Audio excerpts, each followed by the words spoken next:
Israel और Iran दो ऐसी कंट्रीज जो एक दूसरे की कट्टर दुश्मन है, और अभी जो इसराइल और गाज़ा के बीच हो रहा है उसमें कहीं ना कहीं ईरान भी इन्वॉल्व है, क्योंकि वो भी सप्लाई करता है वेपन्स, ना सिर्फ हमास को बल्कि हिजबुल्लाह को भी। अब कहानी ये है कि अगर जिस स्थिति की तरफ हम बढ़ते देख रहे हैं दुनिया को, वहाँ कहीं ना कहीं ईरान की एंट्री इस वॉर में रशिया, चाइना और अमेरिका को भी इस वॉर में ला सकती है।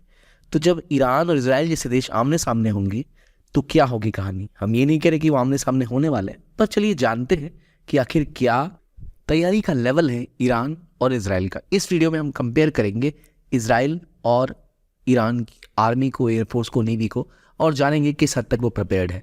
तो वेलकम टू ज्ञानकोश, और आइए डिस्कस करते हैं इस टॉपिक को।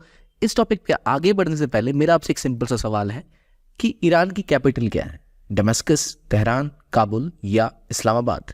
आई होप आपको आंसर पता है, तो प्लीज़ कमेंट सेक्शन में ज़रूर लिखिए। आते हैं मुद्दे के ऊपर वापस, यानी ईरान की एंट्री कैसे इस इसराइल हमास वॉर को और ज़्यादा बढ़ा रही है, उसमें और दिक्कतें क्रिएट कर रही हैं।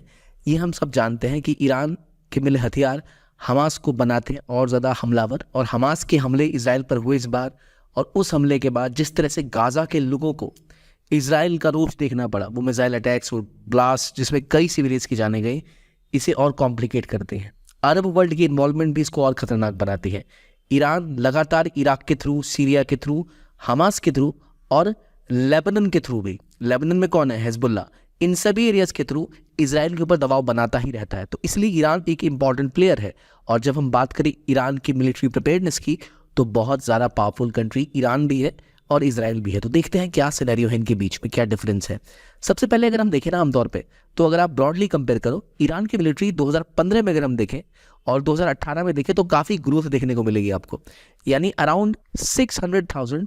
तो अभी उनके पास केवल एक्टिव पर्सनल है, और 1,500 से ज़्यादा बैटल टैंक्स हैं, 2,500 आर्टिलरी हैं, 1,500 से ऊपर रॉकेट लॉन्चर्स हैं, और लगभग 344 कॉम्बैट एयरक्राफ्ट हैं, 50 अटैक हेलीकॉप्टर्स हैं, 237 सरफेस टू एयर मिसाइल्स हैं, 7 वॉरशिप और 181 पेट्रोल व्हीकल्स वेजल्स हैं जो समुद्र की निगरानी करते हैं। अब देखिए, एग्जैक्ट नंबर हमें नहीं पता, ये एक एस्टिमेट जो उनके बजट और जो अलग अलग रिपोर्ट्स आई हैं वो जो सामने है उसके हिसाब से जो मीडिया रिपोर्ट्स हैं वो हम देख रहे हैं।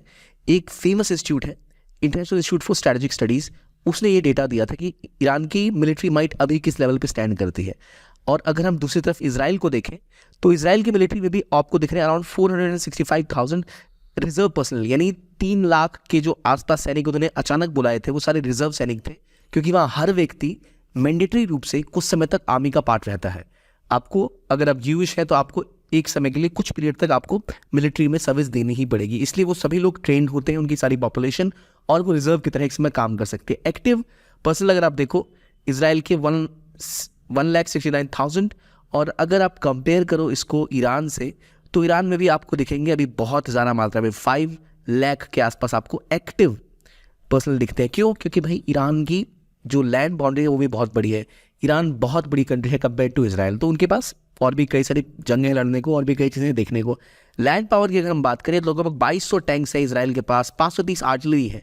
इनमें भी ईरान के पास कहीं ज़्यादा नंबर में ये पर्सनल है, कई ज़्यादा नंबर में आर्टिलरीज हैं, टैंक्स हैं, लेकिन फ़र्क ये है कि टैंक से ईरान इसराइल पे हमले नहीं करेगा और ना ही आर्टिलरी से करेगा। याद रखिए, ईरान यहाँ पर है, एक बड़ी बाउंड्री है जिसे प्रोटेक्ट करनी है, और इसराइल यहाँ कहीं दूर स्थित है। तो आर्टिलरी और टैंक्स इसराइल के सीधे वॉर में यूज़ नहीं होते हैं, बल्कि एयर पावर जो मेन फैक्टर है जिसके तहत कोई भी कंट्री दूसरे को आज के टाइम में हराती है, उसमें ना बहुत अच्छे एयरक्राफ्ट इसराइल के पास है। जहाँ F-35 जैसे एडवांस जेट्स भी उनके पास है, F-22 हैं, फिर पेट्रोल वेसल्स हैं, सबमरीन्स भी हैं, अपाचे हेलीकॉप्टर्स हैं। तो इन तरह की जो तैयारियां हैं, जो ये चीज़ें हैं जो उपलब्ध हैं इसराइल के पास, वो इसलिए है क्योंकि अमेरिका के साथ उनके बहुत स्ट्रॉन्ग रिलेशंस है। F-35 और F-16, F-35 specifically advanced aircraft है जिसकी टेक्नोलॉजी यदि किसी और एयरक्राफ्ट के पास नहीं है। तो इसराइल के पास ये एयरक्राफ्ट होना, आयरन डोम का होना जो उन्हें बचाता है किसी भी रॉकेट अटैक से, बेहतर रडार कंट्रोल का होना उनको एक बहुत एडवांटेज प्रोवाइड करता है। और इसीलिए सीधी वॉरफेयर, अगर एयरफेयर के थ्रू वॉरफेयर हो, तो ईरान से कहीं आगे है इसराइल। टोटल पॉपुलेशन में आप देखो ना कितना ज़्यादा है ईरान इसराइल के मुकाबले, कुछ नहीं है एक तरह से इसराइल ईरान के सामने। ना ही जो मैन पावर आप देखो उसमें भी ईरान बहुत आगे है, अगर आप टैंक्स भी देखो तो उसमें भी ईरान आगे है, और अगर आप रिजर्व पर्सनल देखो उसमें भी आप देखोगे तो ईरान और इसराइल लगभग बराबर है। ईरान चाहे तो और भी ग्रो कर सकता है, लेकिन बजट पे जब आप आते हो तो सीधी तरह आप देखो इसराइल का बजट बहुत ज़्यादा है। क्यों इसराइल का बजट इतना ज़्यादा है?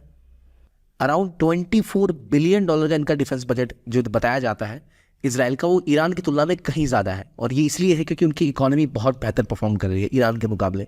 तो हालांकि ईरान के पास इक्विपमेंट्स कुछ ज़्यादा है, लेकिन क्योंकि पैसा और टेक्नोलॉजी में इसराइल बहुत आगे है।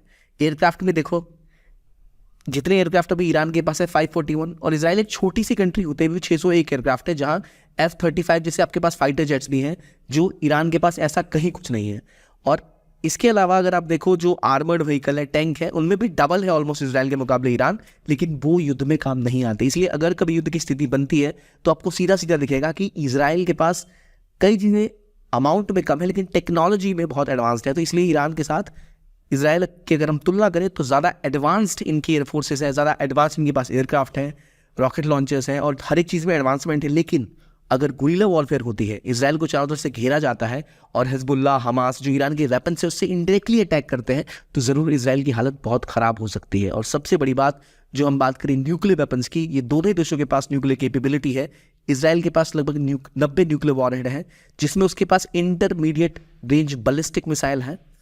तो ये कैपेसिटी रखती है ईरान को हिट करने की। और यहाँ तक कि साइबर अटैक्स की बात करें और सबमरीन अटैक्स की बात करें, इन सब में इसराइल ईरान से बहुत बेहतर है। क्यों? क्योंकि इनके पास टेक्नोलॉजी है, अमेरिका का सपोर्ट है, और बहुत बढ़िया इकोनॉमिक परफॉर्मेंस है उनकी देश की कंपेयर टू ईरान, जो भी परेशानी में ज़रूर है।